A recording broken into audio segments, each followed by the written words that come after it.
最近咧，因為郵輪嘅漢他疫情爆發咧，有啲好多人咧就講翻舊年咧2025年嘅一單新聞咧，就係話荷里活明星咧珍克曼啊，同佢太太咧喺佢哋嗰個豪宅裏面咧，佢哋嘅遺體咧就雙雙被發現，發現嘅時候咧就已經離世咧有一段時間咁啦。經過調查之後咧，就發覺佢太太咧都係死於呢個 hantavirus， 即係死於漢他病毒。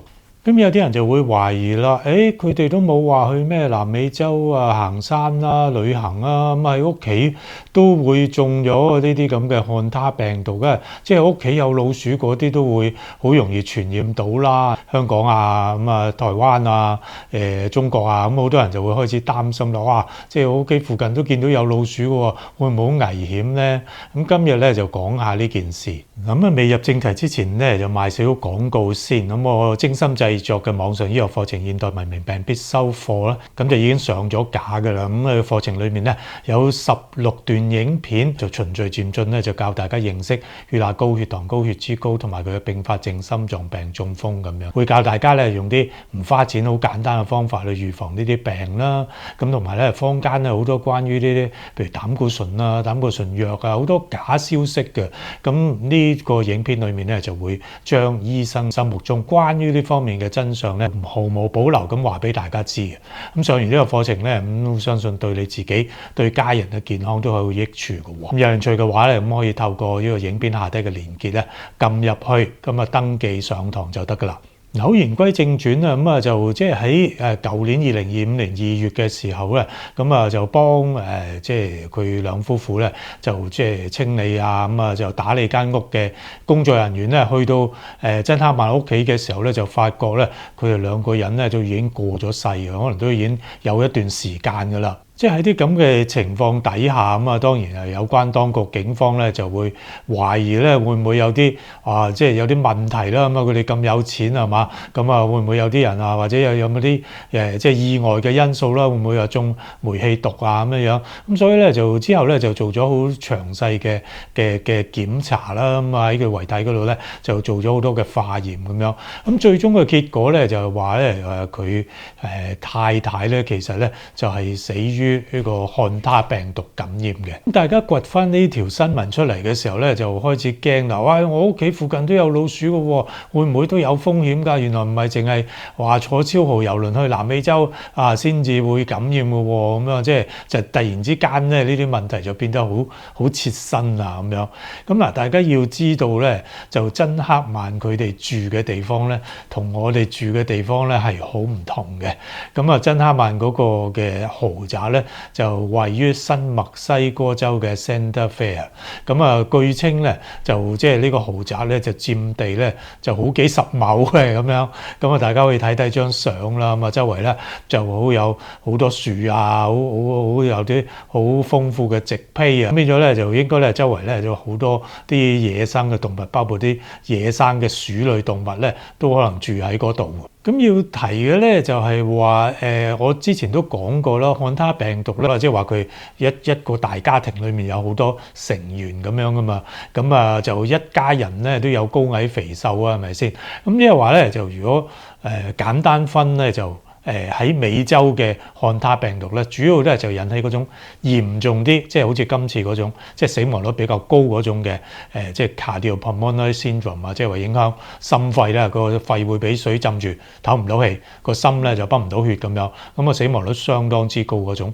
同埋咧就呢一種嘅呢一類嘅病毒咧，就有其中一種咧就安第斯山嘅毒株啦，即係 Andes strain 嗰種咧就會人傳人嘅，大部分都唔會人傳人嘅。漢他病毒嚟講，就只一淨係呢個 Andes 種咧，就先至會人傳人嘅啫。我哋發覺咧，就佢太太咧感染嘅呢一種漢他病毒咧，就係會引起 cardiopulmonary syndrome， 即係會引起突然之間心肺出問題啊，就好快死人嗰種。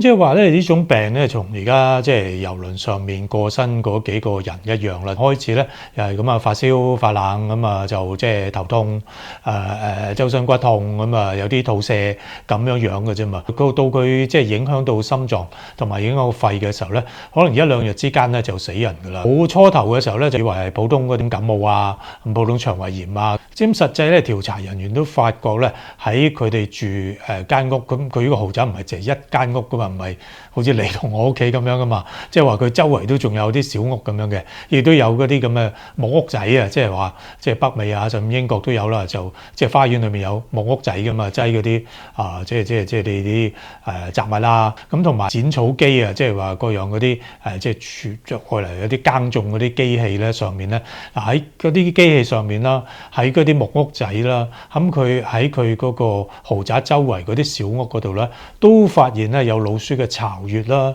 有老鼠嘅糞便啦，咁啊即係話有野鼠生活嘅象徵。咁喺個豪宅裡面就冇嘅。豪宅裏面就冇鼠蹤啦，即係冇話老鼠屎啊咁啊各樣嗰啲嘢。不過咧就周圍嗰啲咁嘅屋仔啊、木屋啊，同埋咧佢即係可能會接到用到嗰啲剪草機器啊，即係啲務農嗰啲機器咧上面咧都發覺咧有呢啲咁嘅野鼠即係生活過嘅蹤跡㗎。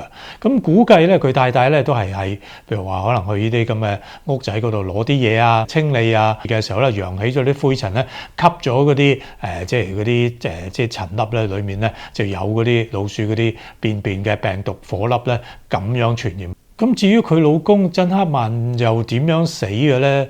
嗱，研究發現咧，就即係佢咧係一個應該係心臟病發。報告顯示咧，佢其實之前咧都有呢個心血管收窄嘅病㗎啦。咁亦都做過呢啲嘅即係通波仔啊咁啲手術啦，裏面咧擠咗啲支架啊咁樣㗎啦。咁就亦都咧做嗰啲心瓣手術咁樣啦。咁同一時間咧，珍克曼咧都有好嚴重嘅老人痴呆症啊。咁當時佢應該90幾歲㗎啦。咁所以咧咁樣就解釋到啦，佢太太咧就死即係早過佢大概1個星期到啊。咁應該佢太太咧就已經感染咗呢種咁嘅漢他病毒啦。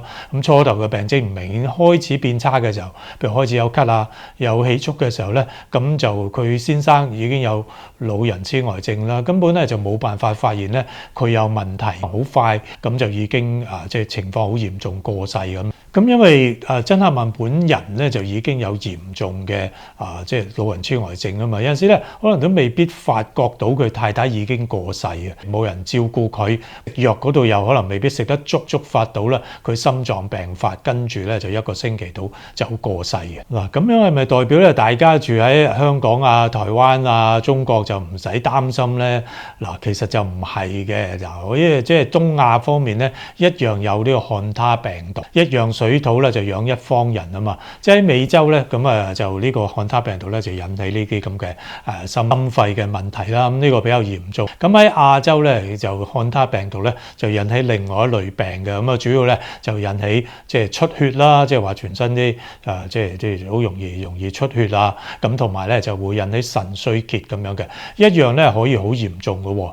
咁你話有咩理由啊？亞洲都冇呢啲咁嘅即係野鼠啦，我又唔係住喺呢啲幾十畝嘅豪宅裏面。嗱，亞洲嘅漢他病毒咧，就喺城市裏面揾到嘅老鼠咧，佢都可以咧就帶住一啲即係漢他病毒。咁不過咧又同美洲嗰種唔同。咁詳細點樣預防咧？大家咧可以加入我 YouTube 會員喺嗰度同大家詳細解釋嘅。咁我哋呢度 Patreon 啦，Patreon 上面咧有啲 YouTube 上面唔方便講黃標嘅題目咧，敏感嘅題目咧就會留翻喺 Patreon 嗰度咧同大家講。咁另外新書咧 Dr. West 幼稚園3咧咁就已經出版咗啦。咁呢套書咧1、2、3冊咁樣，全部咧都用啲好簡單嘅方法咧同大家解釋一啲好常見嘅醫學問題。咁睇完之後咧就包保你咧對好多即係搞唔清楚嘅醫學問題咧都會突然之間豁然開朗明白晒嘅。咁可以去咧三中商、天地圖書、田園書局、誠品書店嗰度購買。海外嘅朋友咧可以透過 HATV Mall 嘅網站訂購嘅。咁今日講到呢度先，多謝大家，下次再見，拜拜。